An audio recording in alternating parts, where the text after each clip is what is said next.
नमस्कार दोस्तों, मैं हलेश कुमार स्वागत करता हूं आपके अपने YouTube चैनल एकलव्य पाठशाला में। दोस्तों, इस चैनल पर आप नए हैं तो चैनल को सब्सक्राइब जरूर कर लीजिए, साथ ही बेल आइकन बटन को भी प्रेस कर दीजिए ताकि वीडियो की नोटिफिकेशन आपको प्राप्त हो सके।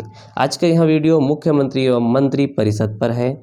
मुख्यमंत्री और मंत्री परिषद से पूर्व परीक्षाओं में पूछे गए महत्वपूर्ण प्रश्नों का संग्रह इस वीडियो में है। इस वीडियो को आप लास्ट तक जरूर देखिए। सबसे पहला प्रश्न है कि मुख्यमंत्री से संबंधित निम्नलिखित कथनों में कौन सा सही नहीं है। यहाँ पर सही नहीं है पूछा जा रहा है। ध्यान रखिए, जब कभी भी आप परीक्षा दें तो परीक्षा में हाँ या नहीं वाले प्रश्न को एक बार नहीं 2 बार पढ़ लीजिए, क्योंकि अक्सर हाँ या नहीं में त्रुटि होने की संभावना ज़्यादा रहती है। तो यहाँ पूछा जा रहा है कि कौन सा ऑप्शन मुख्यमंत्री से संबंधित नहीं है, जो सही गलत है उसको आपको बताना है। तो ऑप्शन ए है, वह साधारणतः राज्यपाल द्वारा चयनित होता है, यह सही है। राज्यपाल द्वारा औपचारिक नियुक्ति पाता है, तो ये गलत है। तो इसका सही उत्तर है बी। अब बाकी ऑप्शन देखते हैं कि वह विधानसभा में बहुमत दल के सदस्यों द्वारा चुना जाता है, उसका पद पर बना रहना बहुत से कारकों पर निर्भर करता है। तो यहाँ पर ऑप्शन डी, ऑप्शन सी और ऑप्शन ए सही है। और मुख्यमंत्री से संबंधित जो कथन है वो गलत कथन है, वह है राज्यपाल द्वारा औपचारिक नियुक्ति। यहाँ पर जो राज्यपाल है वो मुख्यमंत्री के पद पर शपथ उन्हीं व्यक्ति को दिलाता है जो राज्य में बहुमत दल का नेता होता है। अगला प्रश्न है, संविधान का कौन सा अनुच्छेद मुख्यमंत्री के दायित्वों को परिभाषित करता है। अनुच्छेद 162, अनुच्छेद 164, अनुच्छेद 165, अनुच्छेद 167। तो इसका सही उत्तर है अनुच्छेद 167।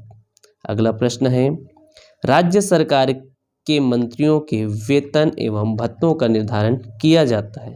तो ऑप्शन है मुख्यमंत्री द्वारा, राज्यपाल द्वारा, मुख्य सचिव द्वारा, राज्य विधानसभा द्वारा। तो राज्य सरकार के मंत्रियों के वेतन एवं भत्तों का निर्धारण राज्य विधानसभा द्वारा किया जाता है।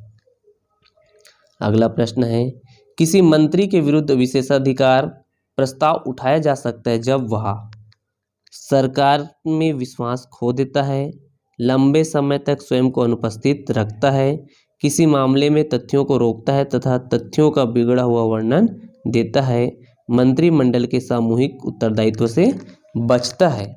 तो इसका सही उत्तर होगा ऑप्शन सी, किसी मामले के तथ्यों को रोकता है या तथ्यों का बिगड़ा हुआ वर्णन देता है।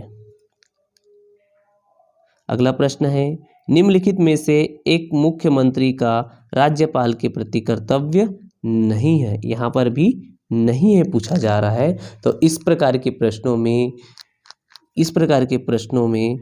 कि ऑप्शन में से 3 ऑप्शन सही है और एक गलत है, तो आपको ध्यानपूर्वक गलत उत्तर को चुनना है। तो पहला ऑप्शन है, अपने दल की नीतियों के बारे में सूचित करना, मंत्री परिषद के सभी विनिश्चयों को सूचित करना, प्रशासन संबंधी सूचनाओं की जानकारी देना, विधान विषयक प्रस्तावनाओं के बारे में सूचित करना। तो मुख्यमंत्री का राज्यपाल के प्रति जो कर्तव्य है वो है मंत्री परिषद के सभी विनिश्चयों को सूचित करना, प्रशासन संबंधी सूचनाओं को जानकारी देना, विधान विषयक प्रस्तावनाओं के बारे में सूचना देना, मगर अपने दल की नीतियों के बारे में सूचित करना यह मुख्यमंत्री का राज्यपाल के प्रति कर्तव्य नहीं है। अगला प्रश्न है, राज्य के मुख्यमंत्री को अपदस्थ किया जा सकता है। तो राज्य में जो मुख्यमंत्री है तो उस मुख्यमंत्री को उनके पद से किस प्रकार हटाया जा सकता है, यह आपको बताना है। ऑप्शन है, विधानसभा द्वारा अविश्वास प्रस्ताव पारित किया जाए, राज्य विधानमंडल के दोनों सदनों द्वारा अविश्वास प्रस्ताव पारित किया जाए, राज्यसभा या विधान परिषद के 2/3 सदस्य एक प्रस्ताव पास करे, राज्यपाल की राय में राज्य की संवैधानिक मसले निष्क्रिय हो जाए। तो आपको उत्तर देना है निम्नांकित गुटों के माध्यम से। तो इसका जो सही उत्तर होगा वो ऑप्शन डी 1 और 4। ऑप्शन डी 1 और 4 तो इसमें शामिल है एक कि राज्य विधानसभा द्वारा अविश्वास प्रस्ताव पारित करके मुख्यमंत्री को हटाया जा सकता है, और साथ ही जो राज्यपाल की जो राय में अगर राज्य की संवैधानिक मसले निष्क्रिय जो है तो यहाँ पर क्या होता है, राष्ट्रपति शासन अनुच्छेद 356 लगाकर राज्य की जो सरकार है उनको अपदस्थ किया जाता है। अगला प्रश्न है, राज्य विधानसभा के सदन की बैठक के लिए क्या गणपूर्ति है? महत्वपूर्ण प्रश्न है, बार बार यहाँ से प्रश्न पूछे गए हैं। तो ऑप्शन है 30 सदस्य अथवा कुल सदस्य संख्या का 10वां भाग जो भी कम हो।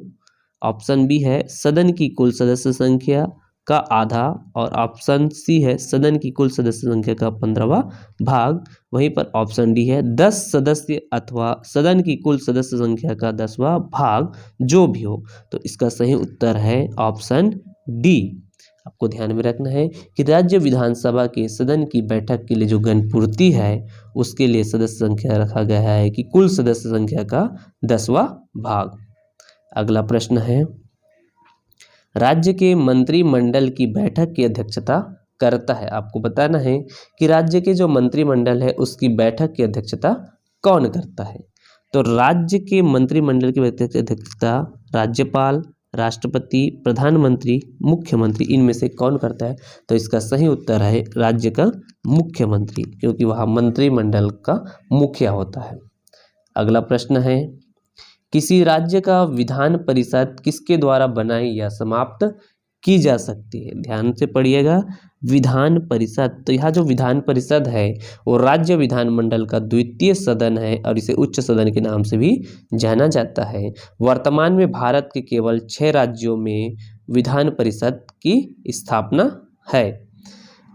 तो इसको किनके द्वारा बनाई जाती है और किनके द्वारा समाप्त की जाती है? तो आपको बताना है। ऑप्शन ए भारत के राष्ट्रपति, संसद, संबंधित राज्य की विधानसभा, संबंधित विधानसभा की सिफारिश पर संसद द्वारा। तो इसका सही उत्तर है ऑप्शन डी।